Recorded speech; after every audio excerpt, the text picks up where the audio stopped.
लोकशाहीचा बुलंद आवाज, रिपब्लिकन वार्ता, महाराष्ट्र। बातमी आहे केळापूरमधून।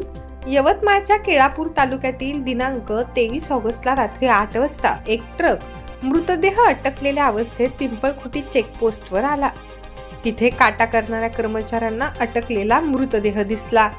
याबाबत ट्रक चालकाला माहिती दिल्यास त्यांनी आपल्याला काहीच माहित नसल्याचे सांगितले।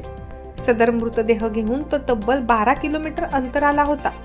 राष्ट्रीय महामार्ग क्रमांक 44 वरील ढोकी या गावी एका ट्रक चालकाचा ट्रक बंद पडला होता। त्याने मदतीसाठी दुसऱ्या एका ट्रक चालकाला बोलावले। दोघांनी टॉमी लावून दुसरा ट्रक सुरू केला। ट्रक सुरू झाल्यानंतर ट्रकचा चालक टॉमीच्या झटक्याने ट्रकमध्ये फसला। ही बाब ट्रक चालकाला लक्षात आली नाही। ट्रक चालक ट्रकमध्ये अडकून मरण पावला। त्याचा मृतदेह तसाच लटकत राहिला। हाच मृतदेह सोबत घेऊन ट्रक समोरील प्रवासाला निघाला। बिहार येथून निघालेला ट्रक मद्रास येथे जात होता। 12 किलोमीटर अंतर चालल्यानंतर आंतरराज्य पाटणबोरी चेकपोस्ट आहे। पाटणबोरी चेकपोस्टवर काटा करण्यासाठी सदर वाहन आले असता तेथील कर्मचाऱ्यांना ही बाब लक्षात आली। ट्रकच्या मध्ये मृतदेह असल्याचे चालकाच्या लक्षात आणून दिले, तेव्हा चालकाला सुद्धा याची कल्पनाच नसल्याचे त्याने सांगितले।